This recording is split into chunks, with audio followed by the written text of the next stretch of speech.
Ada siapa di sana? Ayo masuk, dini hari begini tidak baik berada di luar rumah. Apa? Mau melahirkan? Iya, masuk saja sini. Melahirkan memang suka tak kenal waktu. Begitu juga kematian.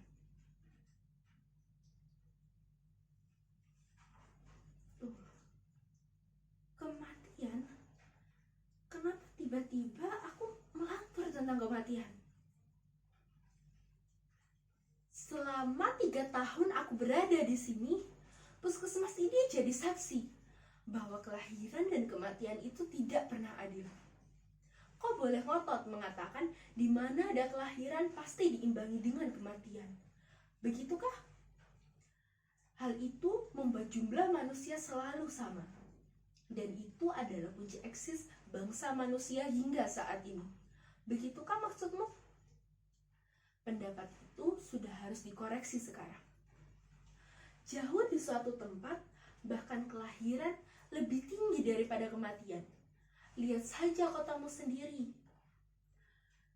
Pemukiman menelan sawah-sawah para petani. Ruko-ruko merambah sampai hutan pinggiran kota. Itu tandanya kelahiran lebih tinggi daripada kematian. Nah, kalian setuju sekarang? Kalian harus setuju. Kalau tidak, monolog ini tidak akan aku lanjutkan. Bagaimana? Nah, bagus, begitu.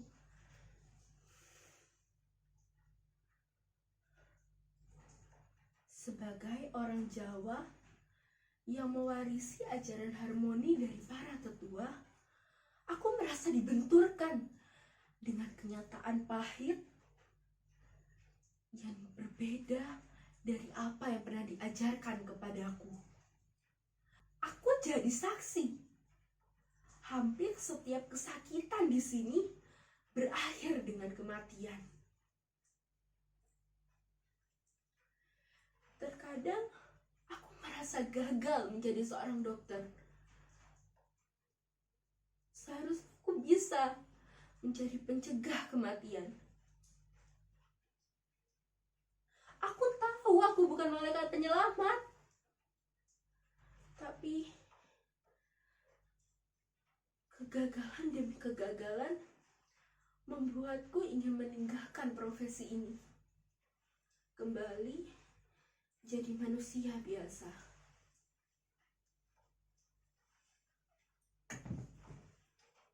Kau sih enak, duduk-duduk di rumah melihatku bekerja keras menjadi dokter di daerah terpencil ini.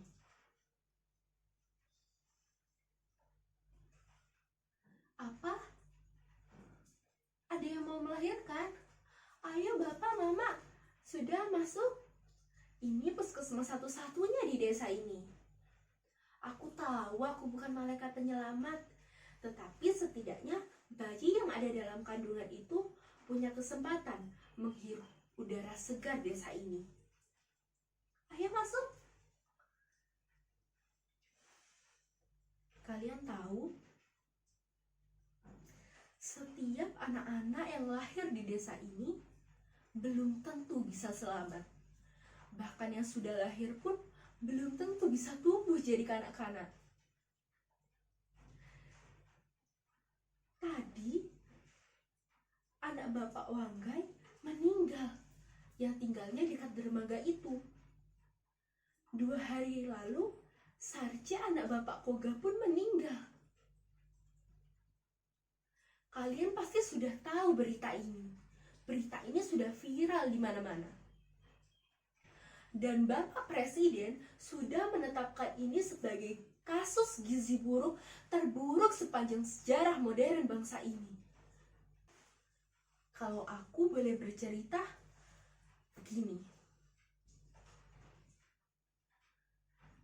Dahulu ada kasus di desa ini kehabisan beras. Kita bawa beras dari kota kabupaten pakai perahu. Saat itu perahu pengangkut beras pecah, tertabrak batang kayu. Orang-orangnya habis dimakan buaya. dan beras-berasnya hanyut di sungai. Hampir 3 bulan desa ini tidak ada beras. Dan kalian tahu apa? Mereka semua berbondong-bondong datang ke sini. Mereka tuding aku sebagai pelakunya. Bagaimana bisa mereka mengatakan hal semacam itu? Aku ingat Bapak Koga bicara paling keras waktu itu. Dokter Rahayu, kami ini cuma orang primitif. Jangan kau permainkan. Kami juga ingin makan beras. Aku ingin menjawabnya, tapi dia buru-buru memotongku. Ah sudah, kau diam saja. Sekarang cepat kau suruh itu presiden untuk suruh orang-orang Jawa bawa itu beras ke sini. Kami juga ingin maju toh. Kemudian orang yang berdiri paling belakang maju ke depan. Itu adalah Bapak Koga. Permisi Bapak Tibo, saya mau bicara. Dokter Rahayu ini, dia datang ke sini bantu kita orang yang sudah lama sakit-sakitan. Dia juga bantu kita punya anak-anak. Tak pernah minta ongkos. Dia ini tak ada hubungannya dengan beras. Koga, macam mana bisa kau bilang semacam itu? Dulu ada niat baik orang Jawa untuk bawa kita beras. Sekarang kita orang sudah makan beras. Dokter ini datang dari Jawa, tentu dia bisa bawa kita beras. Ku beranikan diri untuk bicara. Permisi Bapak Tibo, maaf, saya diutus dari Jawa ke sini untuk bantu kesehatan warga. Saya cuma punya obat-obatan. Mari kita sama-sama mengatasi ketiadaan beras.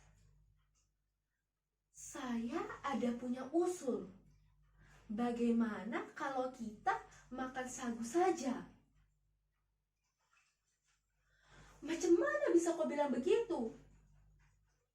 Dulu kata presiden, kalau orang Papua mau modern harus makan itu beras. Sekarang kita sudah makan beras. Sagu hanya perpanjang penderitaan. Kami tak mau lagi makan sagu. Sagu berarti penderitaan. Kalian pasti berpikir, orang-orang di sini kaku dan keras kepala.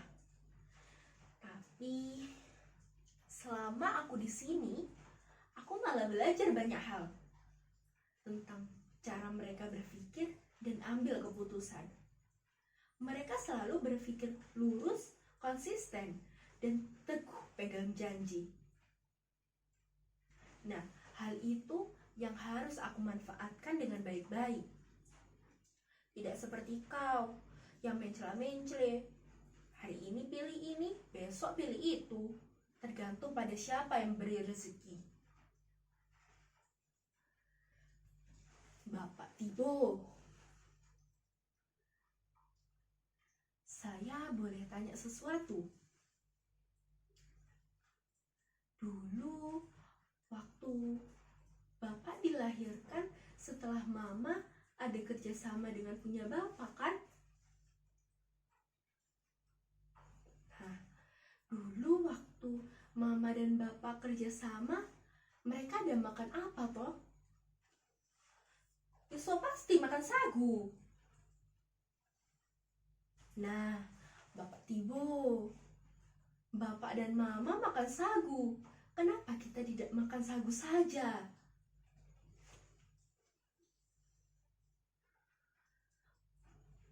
Dulu orang Jawa pernah bilang, kalau orang Papua mau berhenti disebut primitif, harus makan beras.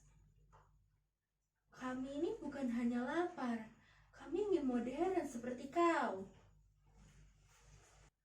Bapak Tibo, Jadi modern tak harus makan beras. Orang Belanda makan gandum, karena gandum tumbuh di tanah Belanda. Kalau di Papua, kita punya sagu. Kenapa kita tidak makan sagu saja? Kita bisa olah sagu jadi roti. Kemudian, orang yang dari tadi diam saja maju ke depan. Mana bisa begitu? Sagu kita sudah habis dimakan tentara. Aku ingat lelaki itu. Dia adalah lelaki yang sama yang datang ke puskesmas ini malam-malam sambil membawa temannya yang terluka.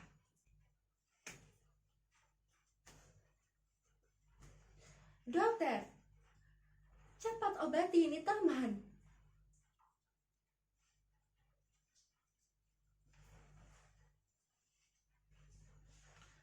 Bapak, mari saya lihat dulu.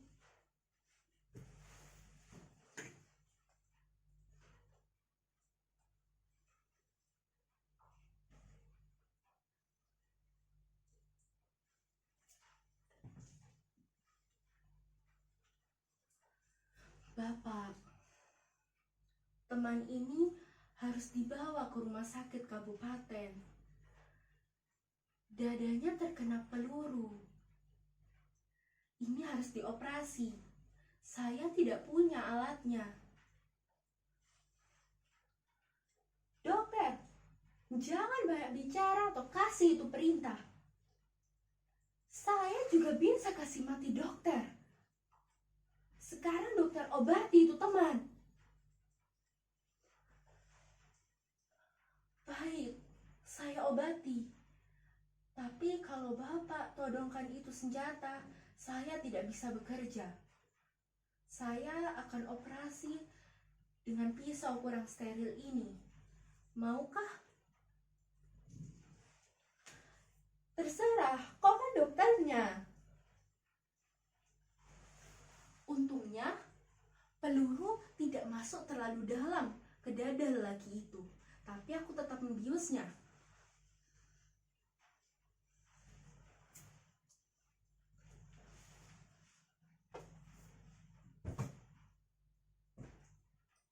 Dokter, kenapa ini teman tidak sadar? Dokter kasih mati ini teman. Jangan dokter kasih mati. Saya juga bisa kasih mati dokter.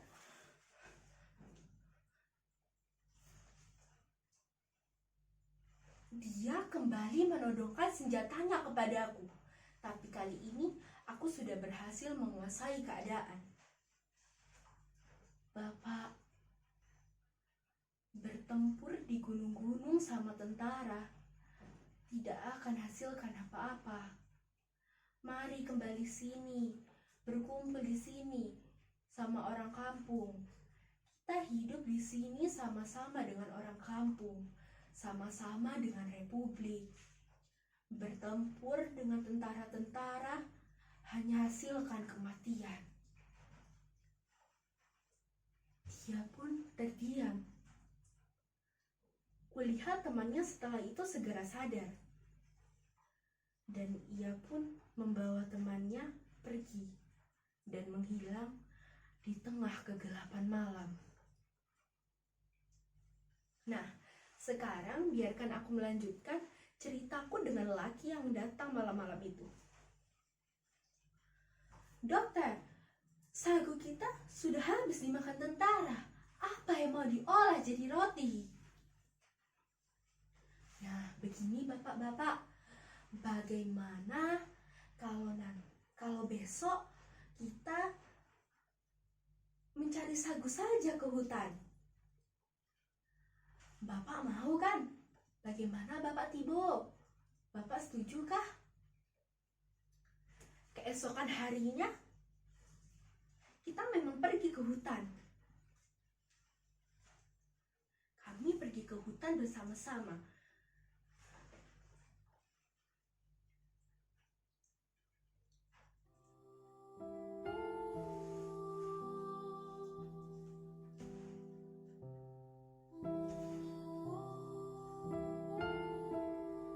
Kalian sampai di sana, lahan sagu yang seingatku menghampar begitu luas, sekarang sudah tergantikan dengan lahan sawit sejauh mata memandang. Kulihat Bapak Tibo dan lainnya berbalik tanpa kata-kata. Sejak itu sikapnya makin mengaras. Ia tetap ngotot untuk makan beras. Dan pemerintah di Jawa harus disalahkan untuk masalah ini. Segala tragedi gizi buruk ini karena pemerintah di Jawa mengganti sagu dengan beras. Padahal beras tak pernah tumbuh di tanah Papua. Sehingga harus dikirim dari luar pulau. Apa? Ada yang mau melahirkan? Ayo Bapak, Mama, masuk. Masuk sini. Ayo masuk. Setiap kelahiran harus diberi kesempatan untuk hidup, kan? Ayo masuk Bapak, Mama.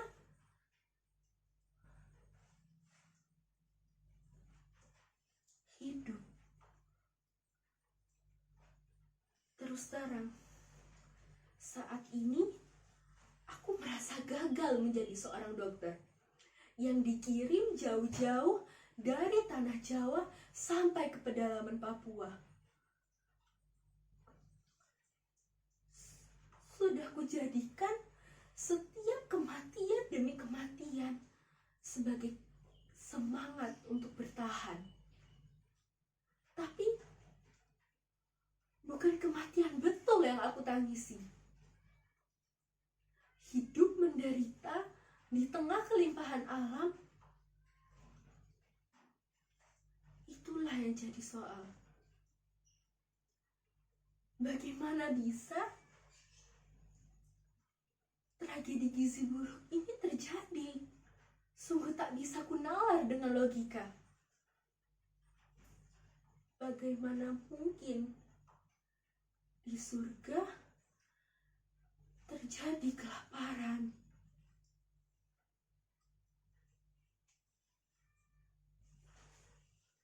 Sampai suatu hari, seorang transmigran asal Bali yang datang ke puskesmas ini menyentak hidupku. Ia hanya bilang kata-kata sederhana. Begini katanya waktu itu. Dokter, hidup itu harus menanam, tak bisa hanya menuai hasil. Terima kasih dokter, saya permisi. Kata-kata itu benar-benar sederhana, tapi membuatku berpikir sepanjang malam. Warga di sini dulu memang bekerja mencari ikan dan berburu sagu untuk dijual. Tapi setelah sungai tercemar oleh limbah sawit dan lahan sagu habis dibuat perkebunan, kehidupan warga di sini menjadi morat-marit. Dengan sedih harus kuceritakan. Anak-anak hanya disuguhkan batok dan sabut kelapa muda. Orang tua makan buah nipa yang ada di rawa-rawa. Itu pun kalau masih ada.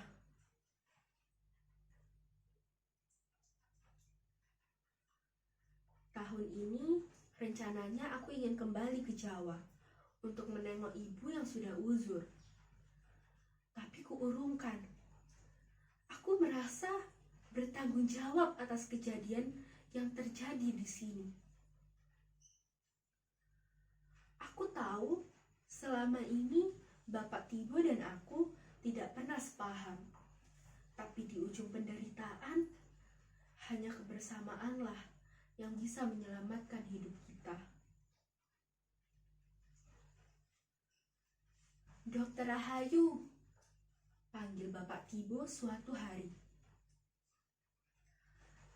Dokter Rahayu, tidak penting beras sekarang. Asalkan dokter bersama kami. Ini, saya ada bawa hipere. Saya tahu dokter sudah lama tidak makan beras.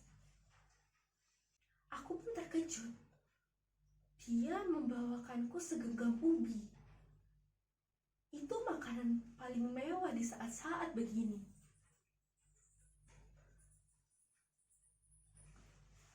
Dokter Rahayu, kami undang dokter ke kampung. Dokter datang ya. Kami ada acara bakar batu. Permisi dokter.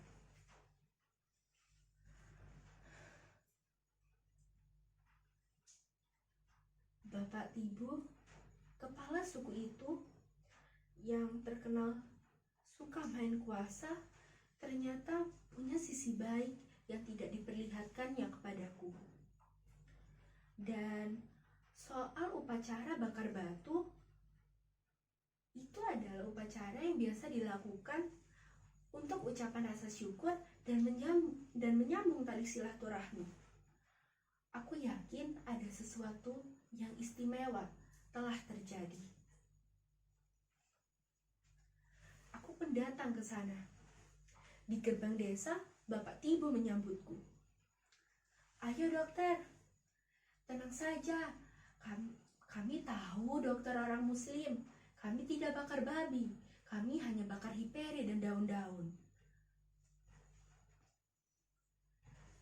Di tengah kerumunan warga, aku melihat orang-orang tengah berkeliling mengitari batu yang sudah dibakar.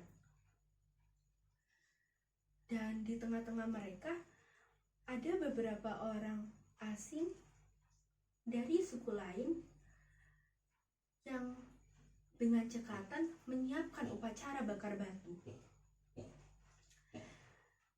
Di antara mereka aku melihat sosok-sosok yang bukan dari penduduk desa.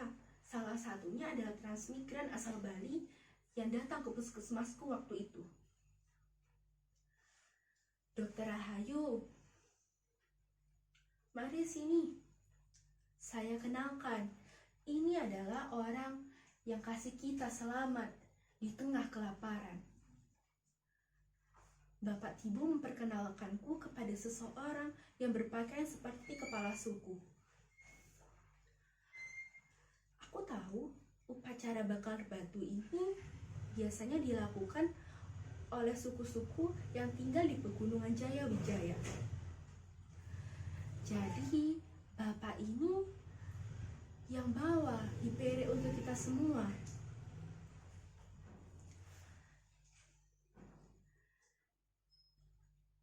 Dan dia cuma menjawab,